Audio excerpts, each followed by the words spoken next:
সবচেয়ে বেশি ভালোবাসেন, মহব্বত করেন আমাদেরকে আমাদের রব। কে ভালোবাসে আমাদেরকে? আল্লাহ ছাড়া আসলে ভালোটা বাসেই বাকে। আমরা যে পবিত্র সম্পর্কে কথাও বললাম, এই যে স্বামী স্ত্রীর সম্পর্ক, স্বামী স্ত্রীর মধ্যে মহব্বত, পবিত্র সম্পর্ক, এটা হালাল বৈধ। আল্লাহ পাক বৈধতা দিয়েছেন, কারণ আমাদের প্রবৃত্তির চাহিদা আছে। এই চাহিদা পূরণের জন্য আল্লাহ পাক আমাদেরকে হালালভাবে বিয়ে করতে বলেছেন। সমাজ বিয়েটাকে কঠিন করে ফেললো আর জেনাটাকে সহজ করে ফেললো। বিয়ে কঠিন হয়ে গেল, এখন বিয়ে করতে পারবে না চাইলে। 21 বছর না 20 বছর বয়স হলে সে বিয়ে করতে পারবে না। 20 বছর একটা ছেলে আগামীকাল এই তথাকথিত ভালোবাসা দিবস পালন করতে পারবে, জেনা করতে পারবে। কেউ বলার কিছু নাই, কেউ বলার নাই, কেউ দেখার নাই, চলছে মানে এভাবেই চলছে। সমুদ্রের পানিতে ভেসে গেছি আমরা। একটা মেয়ের বয়স 17 বছর, সে কালকে জেনা করবে। অগণিত মেয়ে কালকে 17 বছরের মেয়ে জেনা করতে পারে, আল্লাহ হেফাজত করুন। কিন্তু এ এখন বিয়ে করতে পারবে না। বিয়ে করতে গেলে সমস্যা। তাহলে চিন্তা করেন, পয়সার এক পিঠ যদি আপনি দেখেন, অপর পিঠ দেখতে হবে। এক পিঠে যদি এই সমস্যা হয়, অপর পিঠে কী পড়তে সেটা দেখতে হবে, আমাকে বুঝতে হবে। বিয়ে কঠিন হয়ে গেল, জেনা সহজ হয়ে গেল। আবার বাসায় ধরেন একটা পুরুষের সামর্থ্য আছে, চাহিদাও বেশি, সামর্থ্য আছে অনেক, চাহিদাও বেশি। সমাজে বিধবা মেয়ে পড়ে আছে, তালাকপ্রাপ্ত মেয়ে পড়ে আছে, এতিম মেয়ে পড়ে আছে, বিয়ে করার মানুষ নাই। এখন সমাজে যদি কোনো সৎ পুরুষ একাধিক বিয়ে করে, তাকে সমাজে বাঁকা চোখে দেখা হবে। কিন্তু এই পুরুষে যদি বিয়ে না করে বাইরে আরও 10টা মেয়ের সাথে অকাম কুকাম করে, তাকে কিচ্ছু বলা হবে না। বলেছি আমি, কোরআন একদিকে, সুন্নত একদিকে, ইসলাম একদিকে, সমাজ, এই সমাজের তাকদীর খারাপ। এভাবেই নবী সাল্লাল্লাহু আলাইহি ওয়াসাল্লাম পেরেশান ছিলেন কীভাবে সমাজের মানুষকে ফেরানো যায়। আজকে আমরাও পেরেশান। আল্লাহ পাক সবার আগে আমাকে ইসলাহ দান করেন, আমার পরিবারকে দান করেন, আমাদের প্রত্যেক দিনই ভাই বোনকে দান করেন এবং ইস্তেকামাত দান করেন। আল্লাহুম্মা সাব্বিতনা ওয়াজআলনা হাদিয়ান ওয়া মাহদিয়া, আমিন ইয়া রাব্বাল আলামিন। তো এখন কথা হচ্ছে, এগুলো চলছে আমাদের চোখের সামনেই। কিন্তু দেখেন প্রিয় ভাইরা, আল্লাহ পাক শাস্তি বলেছেন 100 বেত্রাঘাত। কেউ যদি আবার বিবাহিত হয়ে এই কাজ করে, জেনা করে, তাহলে তার শাস্তি কি বলেছেন? বলা হয়েছে কোমর পর্যন্ত মাটিতে পুঁতে ফেলে তাকে পাথর নিক্ষেপ করে হত্যা করতে হবে। এটা কোরআন এবং হাদিসের শাস্তি। আর আমরা কি করছি দেখেন। আমি 2টা হাদিস বলি আপনাদেরকে, শোনেন, ইয়াংরা শোনেন। এই 2টা হাদিস আজকে ভুলবেন না। আলোচনা অনেক লম্বা হচ্ছে তো অনেক কিছু ভুলে যেতে পারে, এই 2টা হাদিস ভুলেন না। একটা হচ্ছে 3 জন ব্যক্তি একবার একটা গুহায় আটকা পড়ছে। 3 জন বন্ধু বা ভাই, তার একটা গুহার মধ্যে আটকা পড়ে গেছে। ঝড় হচ্ছে, গুহার মুখটা বন্ধ হয়ে গেছে পাথর দিয়ে, বের হওয়ার কোনো জায়গা নাই। এখানে নিশ্চিত মৃত্যু, কোনো সুযোগই নাই বাঁচার। তারা অনেক চেষ্টা করে বের হতে পারলো না। শেষমেশ তারা বলছে যে আমাদের যদি কোনো নেক আমল থাকে, সে নেক আমলের ওসিলা করে আল্লাহর কাছে দোয়া করি, আল্লাহ চাইলে আজকে আমাদেরকে বাঁচাতে পারে। একজন বলছে, আল্লাহ, আমার মা ছিল, পিতামাতা ছিল, তো মাকে আমি দুধ পান না করি আমার সন্তানদেরকে কখনো খাওয়াতাম না। একদিন গিয়ে দেখি যে মা ঘুমিয়ে গেছে, আমার বাচ্চারা কান্নাকাটি করছে, তবু আমি আমার বাচ্চাকে কান্না অবস্থা রেখেছি, মাকে খাওয়াই নাই, ওদেরকে খাওয়াই নাই। আগে মাকে খাওয়াইছে, তারপর ওদেরকে খাওয়াইছে। আজকে ঘরে ঘরে মাদের সাথে কী আচরণ দেখেন, কী একটা অবস্থা দেখেন সমাজে, কী প্রজন্ম তৈরি করেছেন। মারা এখন বৃদ্ধাশ্রমে চলে যাচ্ছে, শিক্ষিত মা, তাই না? মায়ের পায়ের নিচে আপনার জান্নাত। আর এটাও একটা ব্যাপার, যে মায়েরা আবার হাজরা আলাইহিস সালামের মতো হবেন না, যে মায়েরা সারা আলাইহিস সালামের মতো হবেন না, আয়েশা খাদিজা রাদিয়াল্লাহু আনহুমা তাদের মতো হবেন না, তো আপনাদের গর্ভ থেকে তো এর চেয়ে ভালো সন্তান আশা করা যায় না। সমস্যা সব দিকে আছে না? তো ও এই দোয়া করার সাথে সাথে একটু সরে গেল, আল্লাহর পক্ষ থেকে এই পাথরটা একটু সরে গেল, সুবহানাল্লাহ। কিন্তু বের হওয়ার জন্য এনাফ না। এরপরে আরেকজন দোয়া করছে যে আল্লাহ, আমার একজন কর্মচারী ছিল, টাকা পাইতো আমার কাছে কিছু, তো সে একদিন বেতন না নিয়ে চলে গেছে। টাকাটা দিয়ে আমি কিছু পশু কিনেছি, মানে গবাদি পশু। এই গবাদি পশু 2টা থেকে 4টা, 4টা থেকে 8টা হতে হতে অনেকগুলো হয়েছে। একদিন অনেক দিন পর সে আসছে, এসে বলছে আমার টাকা দাও। সে বলছে যে এই সবগুলো পশু তোমার, নিয়ে যাও। তুমি কি ইয়ার্কি ফাজলামি করতেছো আমার সাথে? আমার টাকা আমাকে দাও। না, ইয়ার্কি ফাজলামি করতেছি না, এটা তোমার টাকা দিয়ে কেনা ছিল, সবগুলো বংশবৃদ্ধি হতে হতে আজকে এই অবস্থা আছে। আল্লাহ, তোমার সন্তুষ্টির জন্য যদি এই কাজ করে থাকি, আল্লাহ আজকে আমাকে এই বিপদ থেকে বাঁচাও। পাহাড়ের মুখ থেকে পাথরটা একটু সরে গেল, বের হওয়ার জন্য যথেষ্ট না। তৃতীয় ব্যক্তি, আমি এটাই বলতে চাচ্ছিলাম, ইয়াংরা শোনেন ভালো করে। তৃতীয় ব্যক্তি সেজদায় পড়ে আল্লাহকে বলছে, হাত তুলে আল্লাহকে বলছে, আল্লাহ, আমার একজন খুব সুন্দরী চাচাতো বোন ছিল, কাজিন, আমি তাকে পাইতে চাইতাম। বুঝেন না, পাইতে চাইতাম মানে কি? তাকে পেতে চাইতাম, অফার করতাম, সে রাজি হয় না। একদিন সে বলল যে 100 স্বর্ণমুদ্রা দিতে পারলে আমি রাজি। 100 স্বর্ণমুদ্রা দিতে পারলে আমি রাজি। এখন তো এদেরকে স্বর্ণমুদ্রাও দেওয়া লাগে না, এমনিই রাজি নাকি? জেনা করার জন্য কি এমনিই রাজি? তাহলে একটু আসলে সত্যি কথা বলতে কি, একটা মেয়ে যদি চায় যে আমি আমার ইজ্জত ধরে রাখবো, কোনো ছেলের ক্ষমতা নাই সেই ইজ্জত নষ্ট করে, এটাই সত্য কথা। আমার স্ত্রী এই কথাটা খুব জোরালোভাবে আমাকে বলে, আমি যখন রাস্তায় হাঁটবো, আমি যদি চাই, তাহলে কোনো ছেলে আমার কাছে ঘেঁষতে পারবে না, আমি সুযোগ দিলে তখন ঘেঁষতে পারবে। একটা মেয়ে যদি চায় যে একটা ছেলে আমার সাথে ইটিশ পিটিশ করুক, সে ছেলে করবেই করবে। একটা মেয়ে যদি চায় যে একটা ছেলে আমার পর্যন্ত আসতে পারবে না, আমি আমার ব্যক্তিত্ব গায়রত বজায় রাখবো, আমি ডিস্টেন্স মেনটেন করবো, আমি কোনো সুযোগ দিব না, ছেলে সুযোগ পাবে না কখনো। এত সহজ না। সর্বোচ্চ তখন কি করতে পারে, ধরে 10 জন মিলে ধরে ওকে জোর করে তার সাথে কিছু করতে পারে। ওরকম কিছু করলে তো আল্লাহর গজব নেমে আসবে। ওই যে সারা আলাইহিস সালামকে তুলে নিয়ে গিয়েছিলেন একটা বাচ্চা, মনে নেই আপনাদের? সারা আলাইহিস সালামকে একটা বাচ্চা এরকম উঠাই নিয়ে আসছে। আর সারা আলাইহিস সালাম সবচেয়ে সুন্দরী মেয়েদের একজন ছিলেন পৃথিবীর ইতিহাসে, ইব্রাহিম আলাইহিস সালামের স্ত্রী। তখন তিনি হাত বাড়াচ্ছে তার দিকে ধরার জন্য, আর সারা আলাইহিস সালাম তখন বলছে, দাঁড়ান, আমাকে 2 রাকাত নামাজ পড়তে দেন। 2 রাকাত নামাজ পড়ে তিনি আল্লাহর কাছে হাত তুলে বলেন, আল্লাহ তুমি জানো আমি আমার সতীত্ব, আমার ইজ্জত, আমার সম্মান আমার স্বামী ছাড়া আর কারোর সামনে কখনো প্রদর্শন করি নাই। আজকে জালেমের হাতে গেল, তুমি আমাকে বাঁচাও। ওইদিকে ইব্রাহিম আলাইহিস সালাম নামাজে দাঁড়িয়ে গেছে। ওই জালেম বাদশা যখনই হাত বাড়ায় হাত অবশ হয়ে যায়, মাথা ঘুরে পড়ে যায়। 3বার 4বার চেষ্টা করেছে, তারপর পারে নাই।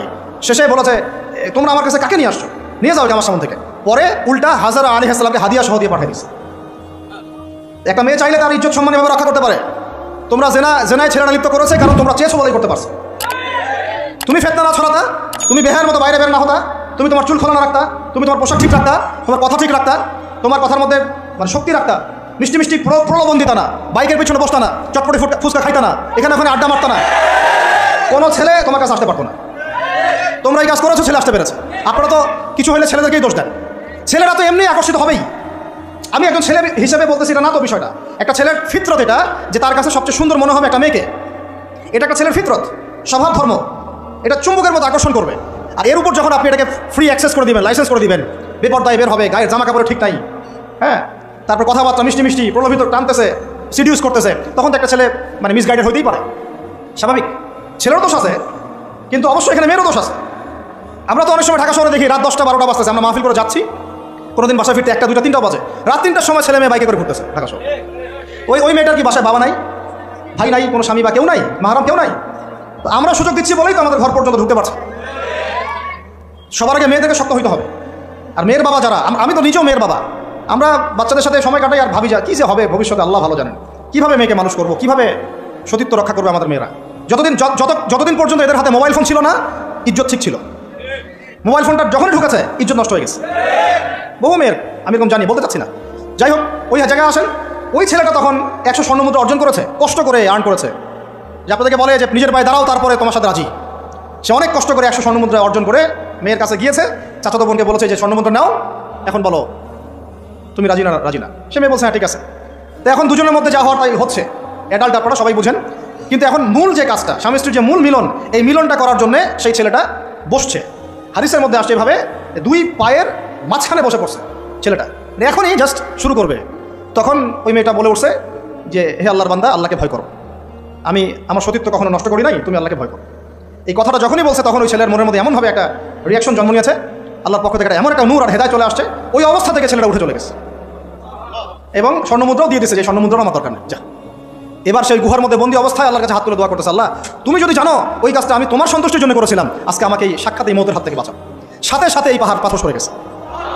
এই হাদিসটা আমি এই কারণে বললাম, যদি আমি জেনা থেকে বেঁচে থাকতে পারি, ইনশাআল্লাহ তাআলা আল্লাহ পাক সাক্ষাৎ মৃত্যুর মতো এই আযাব থেকেও, বিপদ থেকেও আল্লাহ বাঁচাতে পারেন। এটা একটা হাদিস, সবাই মনে রাখবেন। দ্বিতীয় একটা বলি, এটা আমাদের সব বিবাহিতদের জন্য। আজকে তো বিবাহিতরাও অভাব নাই। আর আমি আশ্চর্য হয়ে যাই যে বিবাহিত একটা ছেলে, বিবাহিত একটা পুরুষ তার স্ত্রীকে এভাবে বেহায়ের মতো কীভাবে সবার সামনে শো করতে পারে। বিয়ে আপনি করলেন, মোহর আপনি দিলেন, সম্পদ আপনার, তার সতীত্ব আপনার, তার সম্ভ্রম আপনার, আপনি নিজে কেন ওকে এভাবে সবার সামনে উত্থাপন করতেছেন? টিকিট আপনি কাটলেন, সিনেমা সবাই দেখবে, ব্যাপারটা এরকম কি অবস্থা। আবার কোনো ঘরে দেখা যায় স্বামীরা কন্ট্রোল করতে চাচ্ছে, কিন্তু মেয়ে বা স্ত্রী কন্ট্রোলে থাকতে চায় না। স্বামীকে বলে তুমি বেশি হুজুর হয়ে গেছো, বেশি হুজুর হয়ে গেছো। এই যুগে এগুলো চলে, এটা আধুনিকতার মডার্ন যুগ। এই করতে করতে আমাদের সমাজে পরকীয়া ছড়ায় পড়ছে। এখন এই পরকীয়া বলতে গিয়ে হাদিসটা কথা মাথা আসছে। আল্লাহ নবী সাল্লাল্লাহু আলাইহি ওয়াসাল্লামের একজন সাহাবী, মহিলা সাহাবী, কি সাহাবী বলেন? এরকম ঘটনা 2-1টা ঘটেছে, আমি একটা বলতেছি খালি। মদিনা মহিলা সাহাবী কোনো একভাবে এরকম একটা অঘটন ঘটে গেছে। মানুষ তো হতে পারে কি, মানুষ তো পাপ করবে, তাই না? হতে পারে। এখন তিনি গর্ভবতী হয়ে গেছেন। নবী সাল্লাল্লাহু আলাইহি ওয়াসাল্লামের কাছে এসে বলছেন, ইয়া রাসূলুল্লাহ তাহিরনি, আমাকে পবিত্র করেন, আমি অনেক বড় অন্যায় করে ফেলেছি। নবী সাল্লাল্লাহু আলাইহি ওয়াসাল্লাম মুখ ঘুরিয়ে নেন, মুখ ঘুরিয়ে নিয়ে বলেন যে বাসায় যাও, তওবা করো, আল্লাহ মাফ করে দিবে। নবীজি শুনতে চাচ্ছেন না, কারণ শুনলে কোর্টে মামলা আসলে তো বিচার করতে হবে। তিনি বলছেন যে বাসায় যাও, বাসায় যা আল্লাহর কাছে ইস্তেগফার করো, আল্লাহ মাফ করে দিবেন। আবার এদিক দিয়ে ঘুরে আস, ইয়া রাসূলুল্লাহ আমাকে পবিত্র করেন, আমি অন্যায় করে ফেলেছি। এভাবে কয়েক দফা পরে নবীজি বলছেন, তুমি কি অন্যায় করেছো? এমন কোনো কাজ কি তুমি করেছো? সুরমা দানিতে সুরমা নেয়ার সময় আমরা যেভাবে নেই, এরকম কোনো কাজ কি তুমি করেছো? মানে উনি শব্দটা উচ্চারণ করলেন না মুখ দিয়ে, একটা এক্সাম্পল মিসাল দিয়ে বুঝালেন, তুমি এরকম কোনো কাজ করেছো, অ্যাডাল্ট্রি কোনো কাজ করেছো? তো তিনি বলছেন হ্যাঁ, আমি গর্ভবতী হয়েছি। নবী সাল্লাল্লাহু আলাইহি ওয়াসাল্লাম আমার বিচার করে দেন। তিনি বলছেন যে বাসায় যাও, আগে সন্তান জন্ম দাও, তারপরে দেখা যাবে। সন্তান জন্ম হলো, সেই মহিলা আবার এসেছেন সাহাবী, ইয়া রাসূলুল্লাহ আমার বিচার করে দেন। বলছেন সন্তান জন্ম হয়েছে, হ্যাঁ, এখন সন্তান কি করে? দুধ পান করাও, 2 বছর দুধ পান করাও, তারপরে বিচার করে দেবো। 2 বছর দুধ পান করা শেষ, সন্তান এখন শক্ত খাবার খেতে পারে, কোলে করে সন্তানকে নিয়ে আসছেন, নবী সাল্লাল্লাহু আলাইহি ওয়াসাল্লামকে বলছেন যে ইয়া রাসূলুল্লাহ, এই যে আমার বাচ্চা দেখেন খেতে পারে, এখন একে আমার বিচার করে দেন। দেখেন তাদের পরকালের কনসেপ্টটা কেমন ছিল, তাদের পরকালের চেতনা কেমন ছিল। এবার নবী সাল্লাল্লাহু আলাইহি ওয়াসাল্লাম বলেন, তোমাদের মধ্যে কে আছো এই বাচ্চার দায়িত্ব নিতে পারো? একজন আনসারী সাহাবী বলছেন আমি। বাচ্চা দাঁড় করে দিলেন, দিয়ে বলেন এই তাকে নিয়ে যাও, নিয়ে গিয়ে অমুক জায়গায় নিয়ে তাকে রজম করো। কী করো? রজম মানে কি ভাই? কোমর পর্যন্ত মাটিতে গেঁথে দিয়ে পাথর নিক্ষেপ করে এই রজম করতে গিয়ে তার গা থেকে রক্ত ফিনকি বের হয়েছে, বের হয়ে কোনো একজন সাহাবীর, সম্ভবত খালিদ ইবনে ওয়ালিদ রাদিয়াল্লাহু আনহুর জুব্বার মধ্যে গিয়ে লেগেছে। তখন তিনি কিছুটা তাচ্ছিল্যের স্বরে একটা বাক্য প্রয়োগ করেছেন যে ছি, এটা কেমন হলো। হ্যাঁ, মানে মানে কিছু বলেন নাই, জাস্ট একটা রিয়াকশন দিয়েছেন যে এত। নবী সাল্লাল্লাহু আলাইহি ওয়াসাল্লাম এই কথাটাই বলতে চাচ্ছি আমি। তিনি বলেছেন, হে খালিদ, তুমি থামো, তুমি তাকে এভাবে করো না, আন্ডারস্টিমেট করো না। এই নারী এই অপরাধ করার পরে যে পরিমাণ ইস্তেগফার করেছে, আল্লাহর কাছে তওবা করেছে, তার একার তওবা যদি মদিনাবাসীর মধ্যে ভাগ করে দেওয়া হয় তাও কম হবে। এই ঘটনা একটা ঘটেছে, আরেকজন সাহাবীর সাথে ঘটনা ঘটেছে, পুরুষ সাহাবী। নবীজি বলেছেন, তোমরা তাকে তাচ্ছিল্য করো না, কারণ আমি দেখছি সে এখন জান্নাতে সাঁতার কাটতেছে। আর আমরা এই যে পরকিয়া, দেখেন পরকিয়া করলে, পরকিয়ার মাধ্যমে কেউ যদি ব্যভিচার করে ফেলে, নাউযুবিল্লাহ, তাহলে এই পৃথিবীতে বাঁচার অধিকারটা সে হারায় ফেলে। পৃথিবীতে কি হয়? বাঁচার অধিকারটা সে হারায় ফেলে। ঠিক কেউ করে এই পৃথিবীতে বাঁচার অধিকারটা সে হারায় ফেলে। নবীজি স্ট্রেট বলেছেন, ফাকতুলুল ফাইলা ওয়াল মাফউলা বিহি, যে করবে যার সাথে করা হবে দুটাকেই ফেলো। কেউ যদি ধর্ষণ করে বাঁচার অধিকারটা হারায় ফেলে। কিছু পাপ আছে যেগুলো করলে তওবা ইস্তেগফার করা যায়, আল্লাহ হয়তো মাফও করে দিবেন, কিন্তু পৃথিবীতে বাঁচার অধিকারটা মানুষ হারায় ফেলে।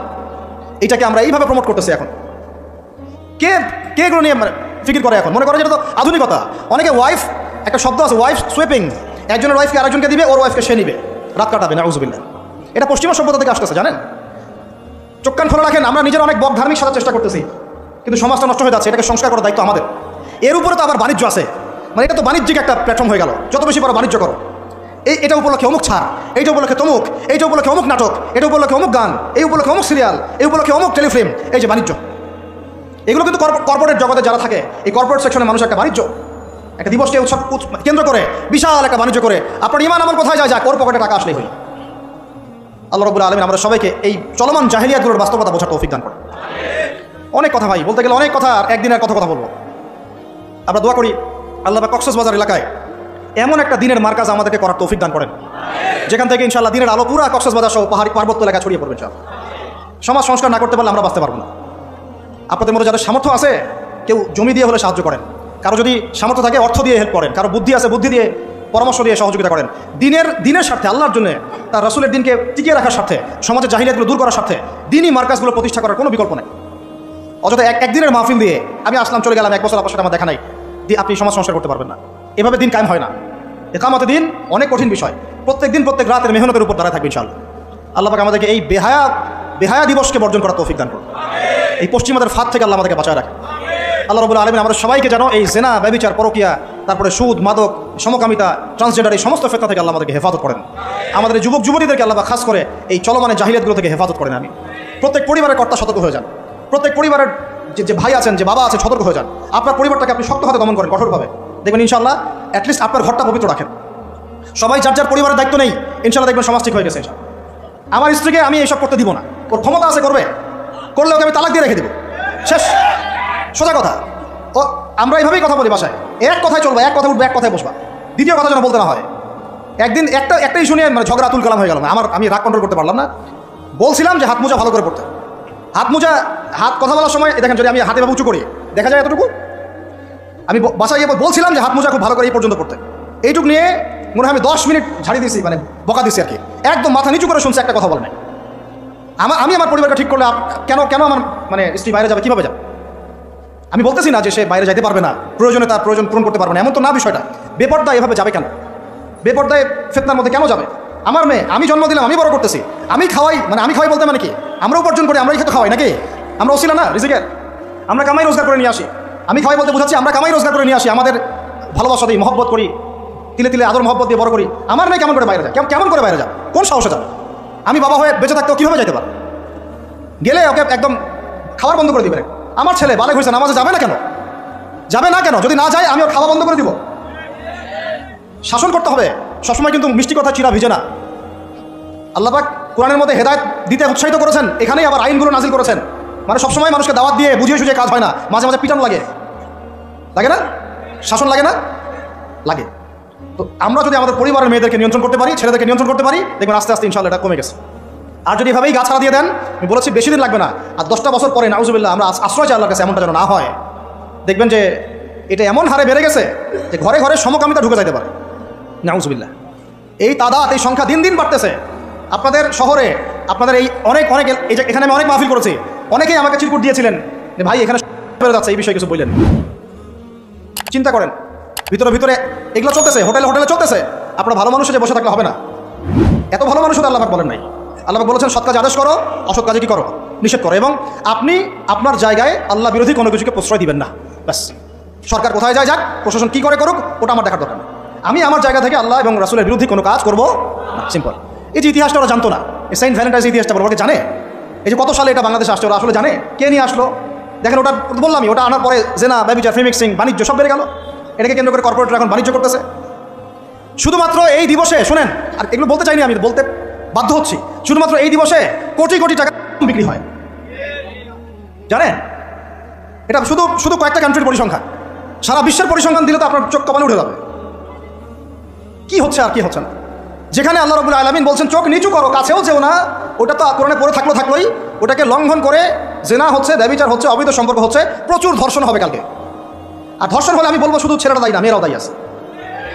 তোমাকে মাহরাম ছাড়া কে বের হইতে বলছে? মাহরাম ছাড়া একটা মেয়ের হজ ফরজ না। মনে করেন আপনার ঘরে একজন মহিলা আছেন যার মাহরাম নাই, তার উপর হজই ফরজ হয় নাই। মাহরাম ছাড়া যার হজই ফরজ হয় না, তাকে মাহরাম ছাড়া এভাবে হোটেলে একটা ছেলের সাথে বাইকে যেতে কে বলছে? বলেন, মাহরাম ছাড়া একটা মেয়ের সফর জায়েজ নাই, হজও জায়েজ নাই, হজ করার দরকারই নাই, সে ঘরে থাকবে, ওইটাই তার জন্য বেশি গুরুত্বপূর্ণ, ওটাই হুকুম আল্লাহ পাকের। আর সে মাহরাম ছাড়া এইভাবে এখানে ওখানে ঘুরে বেড়াবে, ছেলের সাথে আড্ডাবাজি করবে, টাঙ্কি মারবে, চটপটি ফুচকা খাবে, এরপর 4টা-5টা ছেলে মিলে ধর্ষণ করে দিলে সব ছেলে দোষ ওই ছেলের উপর আসবে? আমার তো মন চাই যে প্রথমে আগে এই মেয়েগুলোকে শাস্তি করি। হ্যাঁ, ছেলেগুলোকে তো করবো, আগে মেয়েগুলোকে করি। শুধুমাত্র ওয়াজ নসিহত করে কাজ হবে না, সবাইকে কঠোর হতে হবে। আপনি আমাকে বলেন তো দেখি, আপনার মেয়ে কোনো একটা ছেলের সাথে অবৈধ সম্পর্ক করেছে, আপনি কি এটা মেনে নেবেন? আপনারা যে কেউ হন, এখানে অনেক প্রশাসনের ভাই আছেন আমি জানি, ঊর্ধ্বতন কর্মকর্তাও আছে এখানে আমি জানি, এখানে আমার লেকচার রেকর্ড হচ্ছে এটা আমি জানি। আপনি আমাকে বলেন বা আপনার সিনিয়রদেরকে বলান এই কথাগুলো মেসেজ পৌঁছান, তাদের ঘরে যদি তাদের মেয়ে কোনো ছেলের সাথে অবৈধ সম্পর্ক করে, তারা কি মেনে নিবে? তাদের মেয়েকে যদি কেউ ধর্ষণ করে, তারা কি মেনে নিবে? আপনার ছেলেটা যদি সমকামী হয়, আপনি কি মেনে নেবেন? আপনার বাসায় যদি কালকে একটা ছেলে এসে বলে যে আপনার মেয়ে এসে বলে যে বাবা আমি ওকে ভালোবাসি, ওর সাথে বিয়ে করার আগে আমি যৌন সম্পর্ক করে ফেলছি, আপনি কি মেনে নেবেন? আপনি যদি জানতে পারেন কালকে আপনার মেয়ে গর্ভবতী হয়ে গেছে, আপনি কি মেনে নেবেন? আপনি যদি জানেন কালকে আপনার ছেলে আপনাকে এসে বলছে বাবা আমি একটা ছেলেকে নিয়ে আসছি, ও ছেলেটা আসলে বাইরে ছেলে, ভিতরে মেয়ে, তাই আমরা বিয়ে করে ফেলছি, আপনি কি মেনে নেবেন? তো এটা নবী সাল্লাল্লাহু আলাইহি ওয়াসাল্লামের ফিলোসফি ছিল। একজন সাহাবী এসে বলেছিলেন ইয়া রাসূলুল্লাহ আমি ইসলামের সব মানতে প্রস্তুত আছি, খালি আমাকে জেনা করার অনুমতি দেন। নাউজুবিল্লাহ। সাহাবীরা রাগ হয়ে গেছেন, এই কার সাথে কি কথা বলো? বেয়াদবি। নবী সাল্লাল্লাহু আলাইহি ওয়াসাল্লাম বলেন দাঁড়াও দেখো তাকে ছাড়ো, আমি বুঝাচ্ছি। নবীজি তখন বলেন দেখো তুমি যে প্রস্তাবটা আমাকে দিলা, ইসলামের সব তোমার ভালো লাগে কিন্তু জেনা করতে চাচ্ছ, তো এখন বলো তো দেখি তোমার মায়ের সাথে কেউ যদি এমন করে তুমি কি রাজি হবা? সে বলছে না। তোমার খালার সাথে করলে না, তোমার বোনের সাথে না, তোমার স্ত্রীর সাথে না। তাহলে যেটা তুমি অন্যের ক্ষেত্রে চাচ্ছ না, পছন্দ করো না, সেটা কেন তুমি তোমার ক্ষেত্রে চাচ্ছ? এভাবে চিন্তা করলে আমাদের কথা বলা দরকার আছে। আল্লাহ পাক আমার সবাইকে কথাগুলো বোঝার তৌফিক দান করে। এখন শেষ করে দিচ্ছি এই পয়েন্ট থেকে। দেখেন, আমাদেরকে সবচেয়ে ভালোবাসেন আমাদের রব আল্লাহ। সত্যিকারের ভালোবাসার ডেফিনেশনটা হচ্ছে যে আপনি নিঃস্বার্থভাবে কাউকে ভালোবাসেন। আমাদের আশপাশে যারা আছে, যারা হালাল, ইভেন হালাল, আমার মা, আমার বোন, আমার বাবা, আমার স্ত্রী, আমার ছেলে, আমার মেয়ে, এদেরও যদি কখনো স্বার্থে আঘাত পড়ে, দেখবেন সেও আপনার পাশ থেকে সরে যাচ্ছে। এমন হয়নি কখনো?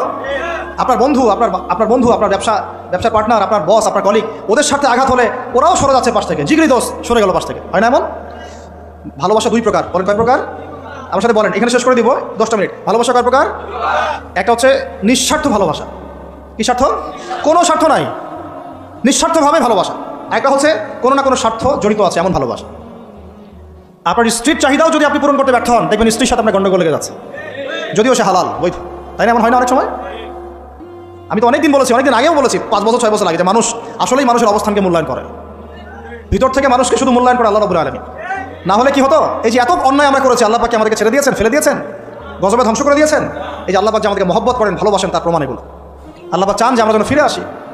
আল্লাহ পাক বলছেন সারা দুনিয়ার সমান গুনাহও যদি সে করে ফেলে, আসমানের সমানও গুনাহ করে ফেলে, খালি তওবা করে ফিরে আল্লাহকে বলবে আস্তাগফিরুল্লাহাল্লাযী লা ইলাহা ইল্লা হুয়াল হাইয়ুল কাইয়্যুম ওয়া আতুবু ইলাইহি। আল্লাহ পাক বলছেন খালেস তওবা করলে গুনাহ তো মাফ করে দিবই, আগের গুনাহগুলোকে নেকি দিয়ে পরিবর্তন করে দিব। ভালোবাসা না? আল্লাহ পাক সৃষ্টি করেছেন আমাদেরকে ভালোবেসে। কোরআন খোলেন, সূরা সাদ পড়েন, সূরা সাদের মধ্যে দেখবেন আল্লাহ বলছেন খালাকতু বিয়াদি মা মানাআকা আল্লা তাসজুদা, খালাকতু বিয়াদি, মানে তুমি ইবলিস কেন তাকে সিজদা করলে না? যাকে আমি নিজ হাতে সৃষ্টি করেছি। এটা মহব্বতের বহিঃপ্রকাশ না? আল্লাহ আমাদেরকে নিজ হাতে সৃষ্টি করেছেন। আল্লাহ পাকের হাত কেমন এটা আমরা ব্যাখ্যা করে যাব না। এর হাতের অর্থ কি সেটাও ব্যাখ্যা করার তাবিল করার দরকার নাই। কোরআনে আসছে যেভাবে সেভাবে আমরা ঈমান রাখবো, ঠিক আছে ভাই? এখানে আবার অনেক তালগোল পাকায় ফেলে এবং বিভ্রান্ত হয়ে যায়, এদিকে যাওয়ার দরকার নাই। এখানে বোঝানো হচ্ছে আল্লাহ রাব্বুল আলামিন আমাদেরকে মহব্বত করে সৃষ্টি করেছে। এই পুরো সৃষ্টি জগৎটাই তো আল্লাহর মহব্বতের বহিঃপ্রকাশ। সব কিছু এত নিপুণভাবে চলতেছে, এটা মহব্বতের বহিঃপ্রকাশ না? আমি আপনাদেরকে নিয়ে যদি কোনোদিন কক্সবাজারের সৈকতে তারা দেখাতে পারতাম, তাহলে আমি বুঝাইতে পারতাম আপনাদেরকে যে এই মহাবিশ্বটা ঠিকই আছে। কিন্তু তারার মধ্যে একটা গাণিতিক ক্যালকুলেশন আছে যেটা সবাই জানে না। যারা একটু অ্যাস্ট্রোনমি নিয়ে পড়াশোনা করেছে তারা জানে। আপনার মানে মাথার বিবেকই উল্টায় যাবে যে এত সূক্ষ্মভাবে কীভাবে আল্লাহ রাব্বুল আলামিন এই মহাবিশ্ব সৃষ্টি করলেন। এক চুল এদিক ওদিক হলে পুরো বিশ্ব কায়নাত ধ্বংস হয়ে যেত। এটা কি আল্লাহ পাকের মহব্বতের বহিঃপ্রকাশ না? আল্লাহ পাক তো বরং বলেছেন পুরো সৃষ্টি পরিবারটাই আল্লাহর পরিবারের অন্তর্ভুক্ত, সুবহানাল্লাহ। এমনকি আল্লাহ পাক আমাদেরকে বলেছেন তোমরা জমিনবাসীর সবার উপর রহম করো, ইরহামু মান ফিল আরদ ইয়ারহামুকুম মান ফিস সামা। তোমরা সবার উপর রহম করো, দয়া করো। দয়া রহম এটা তো মহব্বতের একটা অংশ। তোমরা সবার উপর দয়া করো, রহম করো, মহব্বত করো। এটা কি হবে? তাহলে আল্লাহ পাক আসমানে যিনি আছেন আল্লাহ পাক তোমাদের উপর রহম করবেন ইনশাআল্লাহ। আমরা সেই মহান সত্তার ভালোবাসার থেকে বের হয়ে হারাম এই যৌন ভালোবাসার দিকে যাওয়ার চেষ্টা করছি। আসলে এটা ভালোবাসা না, যৌনতা। এর দিকে যাওয়ার জন্য এইসব করছি। আল্লাহ পাক আমাদেরকে মাফ করে যেন হেদায়েত দান করেন। আল্লাহ পাক কত ভালোবাসেন এটা নিয়ে বলতে গেলে আজকে রাত শেষ হবে। দেখেন আল্লাহ রাব্বুল আলামিন আদম আলাইহিস সালামকে সৃষ্টি করেছেন, করে সমস্ত নাম শিক্ষা দিয়েছে। নাম মানে হলো ইলম। নাম মানে কি? ভালো না বাসলে আল্লাহ পাক কাউকে সবচেয়ে সেরা কিছু দান করেন। সূরা ৩ আল্লাহ পাক কি বলেছেন? ওয়া তিন ওয়া যাইতুন, এগুলো শপথ করে লাকাদ খালাকনাল ইনসানা ফি আহসানি তাকওয়িম। মানুষকে সবচেয়ে শ্রেষ্ঠ কাঠামো আল্লাহ পাক দিয়েছে, দেন নাই? তো কাউকে যদি মহব্বত না করা হয় তাকে আপনি সবচেয়ে সেরাটা কি দিতে পারবেন? আল্লাহ পাক আমাদেরকে মহব্বত করেন, ভালোবাসেন, এবং আল্লাহ চান আমরাও যেন তাকে মহব্বত করি, তাকে ভালোবাসি। এবং আমরা যদি কাউকে ভালোবাসি আল্লাহর জন্য ভালোবাসবো, কাউকে ঘৃণা করি আল্লাহর জন্য ঘৃণা করবো। মহব্বত আল্লাহর জন্য, ঘৃণাও কার জন্য? আল্লাহর জন্য। আল্লাহ পাক সমস্ত ইলম শিক্ষা দিলেন। এটা কি ভালোবাসার বহিঃপ্রকাশ না? নূহ আলাইহিস সালামের কওম দীর্ঘদিন আল্লাহর কথা শোনে না, আল্লাহ পাক সবর করলেন, ধৈর্য ধরলেন, গজব দিলেন না, শেষ পর্যায়ে গিয়ে আযাব দিয়েছেন। এই যে আল্লাহ পাক সুযোগ দেন, সময় দেন, এটা কি আল্লাহ পাকের ভালোবাসা, দয়া না? এরকম প্রত্যেকটা কওমের ক্ষেত্রে হয়েছে। আমি তো ফিল করলাম এই ভালোবাসা নিয়ে ঘাটাঘাটি করতে গিয়ে যে আসলে আল্লাহ পাক যে আমাদেরকে সবচেয়ে বেশি মহব্বত করেন তার সবচেয়ে বড় নিদর্শন কি জানেন? আমাদের কাছে আল্লাহ রাব্বুল আলামিন আল কোরআনের মতো কিতাব নাযিল করেছেন, আর আমাদেরকে আল্লাহ পাক নবী মুহাম্মদ সাল্লাল্লাহু আলাইহি ওয়াসাল্লামের উম্মত বানাইছেন। আল্লাহ পাক যে নবী মুহাম্মদ সাল্লাল্লাহু আলাইহি ওয়াসাল্লামকে এই দুনিয়াতে পাঠিয়েছেন না, এটাই সবচেয়ে বড় মহব্বত, সবচেয়ে বড় রহমত। কারণ তার সুন্নতে এমন কিছু নাই যেটা আপনি খুঁজে পাবেন না। আর তিনি আমাদেরকে যে মহব্বত করতেন, মুহাম্মদ সাল্লাল্লাহু আলাইহি ওয়াসাল্লাম আমাদেরকে যে মহব্বত করতেন, তিনি আমাদেরকে বলতেন যে আমরা তার ভাই। আমরা তার কি ভাই? মানে কি মায়ের পেটে ভাই? এটা বোঝানো হয় নাই। একটা হাদিসে তিনি বলেছেন আমি তো পিতৃতুল্য। তার মানে কি সত্যি সত্যি বাবা সন্তানের সম্পর্ক? রুহানি পিতা। তিনি কি ইমাম নন? তিনি ইমাম, তিনি নেতা, তিনি আমাদের শিক্ষক, তিনি নবী। তো তিনি আমাদেরকে যে মহব্বত করতেন, তিনি একদিন বলছিলেন নবী সাহাবীদের সামনে, কাশ আমি যদি আমার ভাইদেরকে দেখতে পেতাম। সাহাবীরা বলছেন ইয়া রাসূলুল্লাহ আমরা কি আপনার ভাই না? তখন নবীজি বলছেন না, তোমরা আমার সাহাবী, আমার ভাই তারা যারা আমাকে না দেখেই আমার প্রতি ঈমান নিয়ে আসবে। প্রত্যেক নবীকে আল্লাহ পাক একটা দোয়া করার চান্স দিয়েছে। কয়টা ভাই? এমন একটা দোয়া যেটা করলে আল্লাহ পাক কবুল করবেনই করবেন। করলে আল্লাহ পাক কি করবেন? অবশ্যই কবুল করবেন। নবী সাল্লাল্লাহু আলাইহি ওয়াসাল্লাম বলছেন যে সমস্ত নবী এই দোয়াটা পৃথিবীতে করে ফেলেছে। আমি এই দোয়াটাকে মুলতবি রেখেছি যে কাল কিয়ামতের মাঠে আমি আমার উম্মতের জন্য সুপারিশ করব ইনশাআল্লাহ। এবং নবী সাল্লাল্লাহু আলাইহি ওয়াসাল্লামের সুপারিশে বহু কবিরা গুনাহগার মুসলমান যারা জাহান্নামের ফয়সালা হয়ে গেছে তাদেরকে আল্লাহ পাক কিছুটা শাস্তি ভোগ করালে হলেও আবার জান্নাতে নিয়ে আসবে ইনশাআল্লাহ। তো তিনি আমাদেরকে মহব্বত করেন না? করতেন না? চিন্তা করে তাহলে আমরা তার দিনকে কি মহব্বত করলাম, আমরা তার হুকুম হাকামের বিধিবিধান সুন্নতে কি মহব্বত করলাম, চিন্তা করেন। একটা হাদিসে নবীজি স্পষ্ট করে বলছেন এটা আমাদের জন্য একটা কষ্টি পাথর। এটা একটা কি কষ্টি পাথর? তিনি বলছেন লা ইউমিনু আহাদুকুম, তোমাদের মধ্যে কেউ মুমিন হইতে পারবে না। কি হইতে পারবে না? মানে প্রকৃত মুমিন হইতেই পারবে না তোমরা। হে আমার উম্মত, তোমাদের মধ্যে কেউ প্রকৃত মুমিন হইতেই পারবে না যতক্ষণ না হাত্তা আকুনা আহাব্বা ইলাইহি মিন ওয়ালিদিহি ওয়া ওয়ালাদিহি ওয়ান নাসি আজমাইন, যতক্ষণ না আমি মুহাম্মদ সাল্লাল্লাহু আলাইহি ওয়াসাল্লাম তোমাদের কাছে নিজের কি সন্তান, নিজের বাবা মা এবং সমস্ত মানব জাতির থেকে বেশি প্রিয় না হচ্ছে। হাদিসটা আবার বলি, নবীজি বলছেন কেউ ততক্ষণ পর্যন্ত প্রকৃত মুমিন হতে পারবে না যতক্ষণ না আমি মুহাম্মদ সাল্লাল্লাহু আলাইহি ওয়াসাল্লাম তার কাছে তার সন্তান, তার পিতা, এমনকি সমস্ত মানব জাতি থেকে বেশি প্রিয় না হচ্ছে। আর আমরা যারা আগামীকালকে এইটার প্রিপারেশন নিয়েছি, আসলে কি আমাদের কাছে নবী প্রিয় বেশি না আমাদের দুনিয়ার স্বার্থ বেশি প্রিয়? যারা এগুলো করবে তাদের কাছে কি সত্যি নবী প্রিয়? তাহলে তারা করতে পারতো না। যদি নবী আমাদের কাছে সবচেয়ে বেশি প্রিয় না হয় আমরা মুমিন হতে পারছি না। আর যাদের কাছে নবী প্রিয় তারা কখনো এমন হারাম কাজে যেতে পারবে না। যারা যাচ্ছে তারা কখনোই নবীকে ভালোবাসে না, কোশ্চিনকালেও না। শোনেন, উমর রাদিয়াল্লাহু আনহুর নাম শুনেন নাই? বললে অনেক কথা ভাই, অনেক কথা, কোনটা রেখে কোনটা বলি। উমর রাদিয়াল্লাহু আনহু একদিন এসে বলছেন খলিফাতুল মুসলিমিন, মুসলিমদের তিনি খলিফা। জান্নাতের সুসংবাদপ্রাপ্ত 10 জন সাহাবীর একজন। জান্নাতের সার্টিফিকেট পেয়েছেন পৃথিবীতে কয়জন সাহাবী? একটা হাদিসে একসাথে 10 জন, ওই 10 জনের অন্যতম একজন। যিনি এমন শাসন ব্যবস্থা পৃথিবীতে প্রতিষ্ঠা করেছিলেন যার মতো মিসাল এখন পর্যন্ত পৃথিবীতে আর দেখা যায় নাই। একটা হাদিসে আসছে, যে রাস্তা দিয়ে ওমর হাঁটে ওই রাস্তা দিয়ে শয়তান হাঁটে না। কি বুঝলেন? শয়তান যদি দেখে ওই যে ওমর, ও আর ওই যাবে না ওই রাস্তার মধ্যে। এই হচ্ছে ওমর ইবনে খাত্তাব। আমার পরে কোনো নবী নাই, নবীজি বলছেন আমার পরে কোনো নবী নাই, লা নবী বাদি, আমার পরে কোনো নবী নাই। যদি হতো তাহলে ওমর হতো, যদি হতো তাহলে ওমর হতো। অন্য একটা হাদিস আসছে, আমার পরে কোনো নবী নাই, তবে তুমি আমার, এটা অন্য সাহাবী সম্পর্কে, আলী ইবনে আবি তালেব সম্পর্কে, তুমি আমার জীবনে তেমন মুসার জীবনে হারুন ছিল যেমন। এটা হচ্ছে আলী ইবনে আবি তালেব। এখানে কথা হচ্ছে ওমর রাদিয়াল্লাহু আনহুর মতো মানুষ নবীর কাছে এসে বলছেন সাল্লাল্লাহু আলাইহি ওয়াসাল্লাম, ইয়া রাসূলুল্লাহ ওয়াল্লাহি লা উহিব্বুক, আল্লাহর কসম করে বলছি আমি আপনাকে অনেক মহব্বত করি, ইল্লা মিন নাফসি, আমার নফসের চেয়ে বেশি না। মানে আমি আমার জানের চাইতে আপনাকে বেশি মহব্বত করি না। কথা কি বুঝতে পারছেন কি? মানে আমি আপনাকে অনেক মহব্বত করি ইয়া রাসূলুল্লাহ, সব কিছু থেকে বেশি মহব্বত করি, কিন্তু আমার নিজের জানের চেয়ে বেশি না। নবী সাল্লাল্লাহু আলাইহি ওয়াসাল্লাম বলছেন, লা ইয়া ওমর, এখনো মুমিন হওনি ওমর। কাকে বলছেন? কাকে বলছেন? জান্নাতের সার্টিফিকেট প্রাপ্ত একজন মানুষকে, লা ইয়া ওমর, এখনো হওনি। তখন নবী সাল্লাল্লাহু আলাইহি ওয়াসাল্লামকে তিনি একটু পরে আবার বলছেন, ইয়া রাসূলুল্লাহ ওয়াল্লাহি আলান, এখন লা হাব্বা ইলাইয়া মিন কুল্লি শাই হাত্তা মিন নাফসি, এখন থেকে আপনি আমার কাছে সবচেয়ে বেশি প্রিয় সব কিছু থেকে, এমনকি আমার নফসের থেকেও বেশি প্রিয়। তখন নবীজি বলছেন, আলান ইয়া ওমর, হ্যাঁ এখন ওমর, এখন তুমি মুমিন হলে। তাহলে যারা আমরা নবীর সুন্নতের খেলাফ এইসব অপসংস্কৃতি, নোংরামি, জেনা, ব্যভিচার, কনসার্ট, নাটক, সিনেমা, পরকিয়া, এইসব তথাকথিত ভালোবাসা দিবস, এই জেনা দিবসগুলো পালন করছি, আমরা কি আসলেই নবীকে ভালোবাসি? আমরা কি সত্যি আল্লাহকে ভালোবাসি? আল্লাহ পাক আমাদেরকে বোঝার তৌফিক দান করেন, জাহিলিয়াত থেকে ফিরে আসার তৌফিক দান করেন। এরকম প্রচুর ঘটনা। ভালোবাসা তো এগুলোর নাম। ভালোবাসা কাকে বলে জানেন? সাহাবীরা বাসায় যেতেন, আবার দৌড় দিয়ে আসতেন নবী সাল্লাল্লাহু আলাইহি ওয়াসাল্লামের চেহারাটা একটু দেখার জন্য। এটা না ভালোবাসা। আপনারা যদি উমরা করতে চান, হজ করতে চান, দেখবেন বারবার আপনার নবীর রওজায় গিয়ে সালাম দিতে মন চাইবে, যে আরেকবার দেখা করে আসি, আরেকটু দেখা করে আসি, আরেকবার সালাম দিয়ে আসি। ভালোবাসা কোনো স্বার্থ আছে এখানে? নবী সাল্লাল্লাহু আলাইহি ওয়াসাল্লাম কি আমাদের কাছে কোনো স্বার্থ দাবি করেছেন? আল্লাহ করেছেন। এগুলো ভালোবাসা। এই ভালোবাসা হলো প্রকৃত ভালোবাসা। আর এগুলো যদি যেটা চলছে এটা হচ্ছে যৌনতা। এগুলো কি চলছে? যৌনতা। ভালোবাসার নাম দিয়েছে এখন যৌনতা। এগুলো ভালোবাসা না, এগুলো পাশবিকতা, প্রবৃত্তির দাসত্ব। প্রবৃত্তি মানে মন যা চাই তাই করতে চাচ্ছে। আপনার মন চাইছে একটা মেয়ের সাথে রাত কাটাবেন, এটাকে আপনি ভালোবাসা নাম দিলেন, কিন্তু এটা হচ্ছে ভালোবাসা না, এটা কি প্রবৃত্তি, পশুত্ব, দাসত্ব, পশুত্বের দাসত্ব করছেন। আল্লাহ পাক আমাদেরকে কথাগুলো বোঝার তৌফিক দান করেন। এরকম সাহাবীরা কত ত্যাগ করেছেন। তালহা রাদিয়াল্লাহু আনহুর নাম শুনেন না অনেকেই। নবী সাল্লাল্লাহু আলাইহি ওয়াসাল্লাম উহুদ যুদ্ধের দিন সংকটময় একটা অবস্থায় ছিলেন। তালহা রাদিয়াল্লাহু আনহু একা নবী সাল্লাল্লাহু আলাইহি ওয়াসাল্লামকে ঢাল হিসেবে পিঠ পেতে দিয়ে আসেন, উনার দিকে কোনো তীর যেন আসতে না পারে। শেষে দেখা গেল তার গায়ের মধ্যে 40 থেকে 50টা তরোয়ারের আঘাত আছে, তীরের খোঁচা আছে, বর্ষার খোঁচা আছে। এই অবস্থায় তিনি নবীকে কাঁধের মধ্যে নিয়ে উহুদ পাহাড়ে উঠেছেন নবীকে সেভ করার জন্য। এটা ভালোবাসা। এটা কি? কোন স্বার্থে? কিসের স্বার্থে? দুনিয়ার স্বার্থে? জান্নাতের স্বার্থে। একজন সাহাবী বাড়ি নির্মাণ করেছেন, তো নবী সাল্লাল্লাহু আলাইহি ওয়াসাল্লাম দেখে একটু খালি মানে হয় না, তুমি কে কার বাড়ি এটা? বললেন আচ্ছা অমুক সাহাবীর বাড়ি। নবীজি একটু ভ্রুকুঞ্চিত করলেন, পছন্দ করলেন না, কিছু মুখে বলেন নাই, মুখে কিছু বলেন না, এখানে একটু অসন্তুষ্ট হয়েছেন, এক্সপ্রেশন দেখতে বোঝা যাচ্ছে।